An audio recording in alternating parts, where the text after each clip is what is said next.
sudah mendalami nih ilmu Kesmas, ternyata banyak banget ilmu yang kita pelajari. Banyak banget ilmu yang kita pelajari. Kita kan mikir awal. Hai guys, assalamualaikum warahmatullahi wabarakatuh. Jadi hari ini aku lagi sama teman-teman aku. Ini anak FKM semua ya, anak kesehatan masyarakat. Nah, nanti kita tanya-tanya tentang apa itu kesehatan masyarakat, kemudian apa aja yang dipelajari di sana, dan banyak hal lainnya. Halo guys, assalamualaikum warahmatullahi wabarakatuh. Jadi hari ini aku ditemani sama dua orang teman aku. Yang ini namanya Safia dan yang ini Lela. Jadi kita sama-sama dari Fakultas Kesehatan Masyarakat, dan hari ini kita akan membicarakan tentang Fakultas Kesehatan Masyarakat, apa itu kesehatan masyarakat, dan apa aja sih yang dipelajari di ilmu kesehatan masyarakat. Oke, jadi yang pertama kita akan bahas tentang apa sih itu ilmu kesehatan masyarakat. Karena tahu saya ilmu kesehatan masyarakat itu adalah sebuah seni gitu ya. Cuman seni yang seperti apa nanti kita akan dengar dari kakak-kakak ini. Jadi ilmu Kesmas itu adalah seni bagaimana kita mencegah penyakit, memperpanjang usia hidup dengan usaha-usaha yang terorganisir. Nah, usaha-usaha terorganisir itu seperti apa? Nah, misalnya perilaku hidup bersih yang sehat, perilaku menjaga kesehatan lingkungan, Kesling, perilaku ilmu promosi dan kesehatan masyarakat, olahraga yang teratur, dan lain sebagainya. Jadi kalau ngomongin tentang ilmu kesehatan masyarakat itu ternyata banyak sekali hal yang dipelajari. Nah, ngobrolin soal banyak hal yang dipelajari itu ternyata memang di ilmu kesehatan masyarakat itu ada peminatannya gitu ya. Jadi kalau aku dari peminatan epidemiologi, kemudian Kak Safia ini peminatan epidemiologi, dan Kak Intan ini dari peminatan biostatistika dan pendudukan. Iya. Oke, sekarang kita tanya apa saja yang dipelajari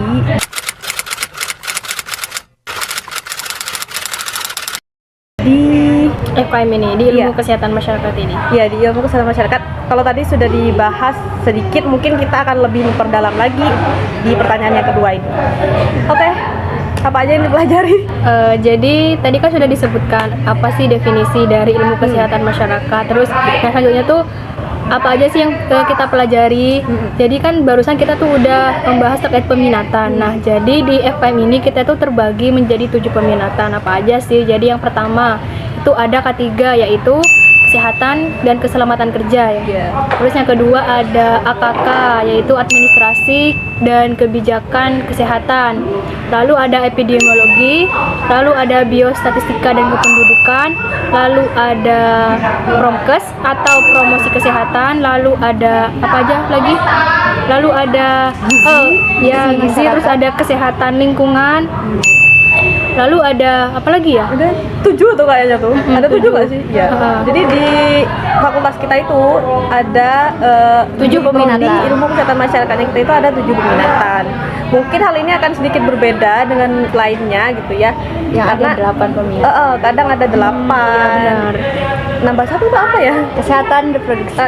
Kesehatan reproduksi gitu ya. Oh ya, jadi kalau di kita sendiri kan jadi kesehatan reproduksi itu udah include di biostatistika dan kependudukan. Jadi di peminatan biostatistika dan kependudukan juga dipelajari terkait apa itu kesehatan reproduksi dan bagaimana kita mencegahnya dari hal-hal penyakit kesehatan reproduksi itu.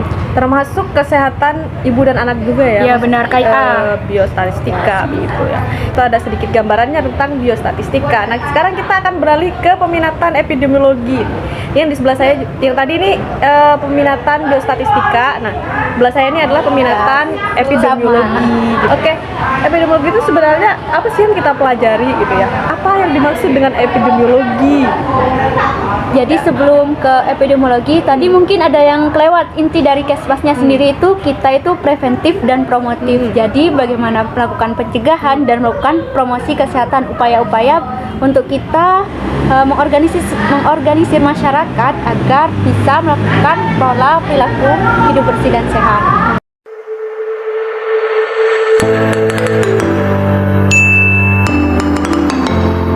Jadi langsung saja untuk yang epidemiologi tadi. Epidemiologi itu ilmu yang mempelajari bagaimana tentang suatu penyakit, pola suatu penyakit, distribusinya, frekuensinya, bagaimana cara mengatasinya, serta solusi untuk mengatasi terjadinya penyakit tersebut.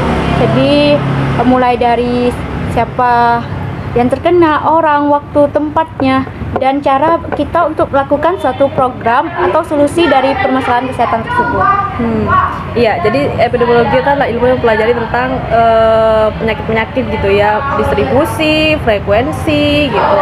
Kemudian ada banyak sekali yang kita pelajari tentang penyakit-penyakit, ada penyakit menular, tidak menular. Kemudian belajar tentang surveillance, yaitu mengumpulkan data permasalahan tentang suatu penyakit yang kemudian nantinya diolah dan dianalisis untuk menghasilkan suatu informasi. Contohnya kayak penyakit COVID yang sekarang ya. Ya, benar. Nah, dari situ kita bisa tahu sebenarnya apa aja sih yang berpengaruh gitu ya terhadap kesehatan itu, sehingga kita intervensinya bisa lebih tepat gitu ya, harapannya begitu. Selanjutnya kita akan menanyakan tentang apa sih motivasinya gitu masuk ilmu kesehatan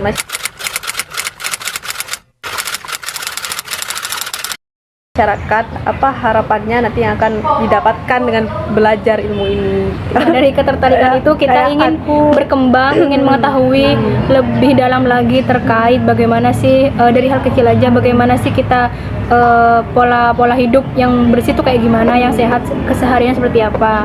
Akhirnya kita mulai tertarik dengan ilmu kesehatan masyarakat ini, dan juga ilmu Kesmas ini beda dengan ini.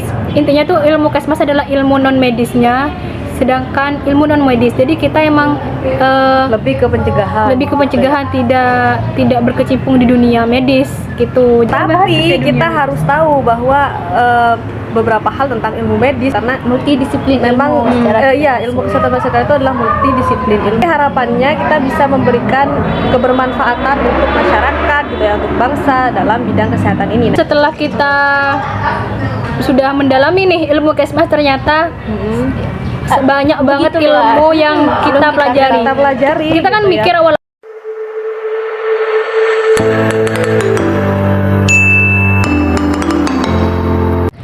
awal tuh mikir, oh oke, kita tuh bakal belajar kesehatan doang nih. Setelah masuk, sumpah banyak banget yang kita pelajari. Contohnya dari dunia ekonomi, kita belajar terkait ekonomi, kesehatan, ekonomi mikro, makro, belajar kewirausahaan, benar kesehatan, banget. peraturan perundang-undangan gitu ya, kita juga belajar peraturan itu. rumah sakit. Kita juga sering turun lapang ke perkebunan, pertanian, yang kadang pantai. benar.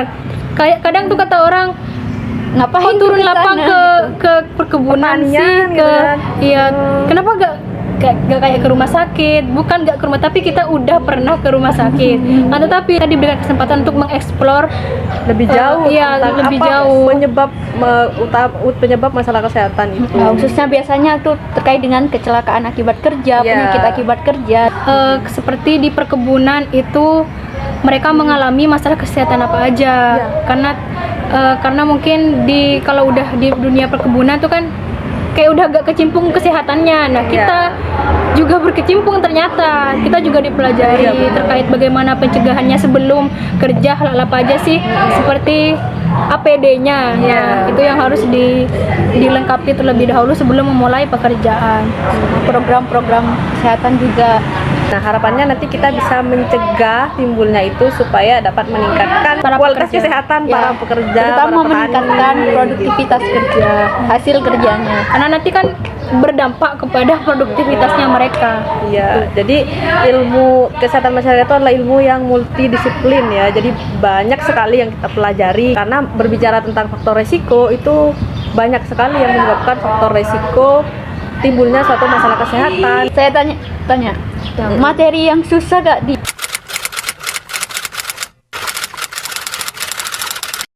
Iya, Yang nanya duluan dijawab materi yang paling susah. materi yang paling susah menurut saya itu berkaitan dengan biostatistika kesehatan. Jadi di situ kita belajar tentang bagaimana statistika kesehatan untuk mengetahui Lebih terkait Terkait dengan belajar mengoperasikan begitu ya. statistik kesehatan, data-data kesehatan, dari mengumpulkan data lalu diolah untuk menghasilkan informasi. Nah, itu sulit soalnya Iya, kita karena harus prosesnya menghitung juga. Nah, Nah, jadi proses sebelum kita benar-benar mendapatkan hasil hubungan yang kita inginkan itu pertama ya kita harus mengetahui dulu kita mau pakai data apa sih gitu kan. Teknik ujinya seperti apa? Analisis univariat, bivariat, Ya, benar. multivariat seperti itu. Setelah itu baru kita menentukan itu yang tadi disebutkan kita mau pakai analisis apa. Lalu setelah kita mendapatkan datanya, udah tahu tuh kita mau pakai data ini. Setelah itu kita kumpulkan, editing, lalu semisal ada data yang kurang ataupun kurang lengkap, kita masih untuk mengeluarkan data itu lagi untuk tidak dimasukkan ke dalam analisis kita.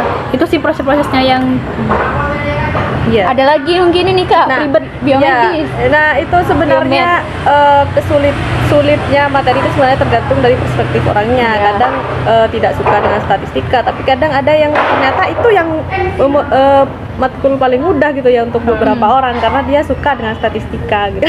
Susah. Kalau kayaknya yang susah itu mata kuliah Itu biomedis. menurutku itu butuh effort besar untuk belajar itu gitu. menghafalnya. Ya, menghafalnya. Terus anatomi tubuh. Anatomi tubuh. Nah, Fisiologis itu, tubuh. ya. Jadi itu harus banyak-banyak menghafal, Membaca. mempelajari lagi gitu ya. Kalau kamu Lel, apa Lel? Gak ada yang Kalau susah kayaknya. pribadi sih enggak. Kadang iya, kadang tuh biomedis juga pernah ada di tahap yang aduh capek banget sih ngehafal gitu. Terus Iya. ada Ada lagi UASnya. Terus ada lagi yaitu di bagian ekonomi kesehatan kayak mikro, makro. Benar.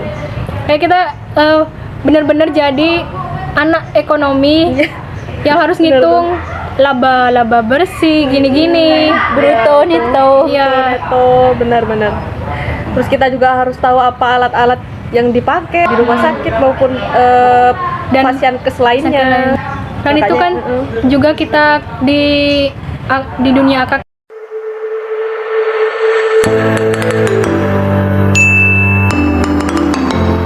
KKK itu adalah administrasi kesehatan. Ini salah satu Administrasi, peminatan di FKM juga. Manajemen rumah sakit. Manajemen. Iya, jadi itu kita belajar ngitung iya, ekonomi betul. gitu guys, pakai Excel gitu ya. Ya itu juga butuh effort yang besar belajarnya ya. Sangat.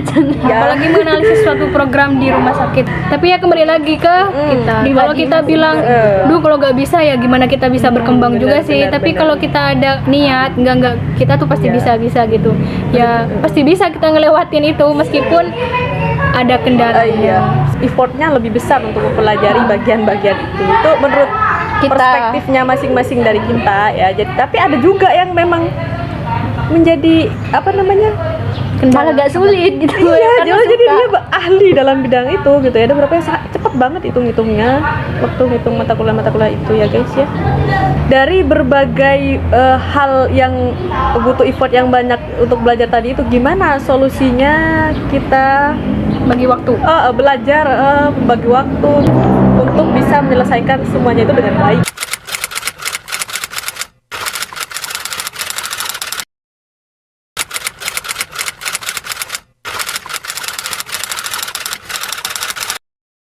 Bagi kalian yang memiliki ide inspiratif untuk topik pada episode selanjutnya, silakan tuliskan di kolom komentar. Terima kasih.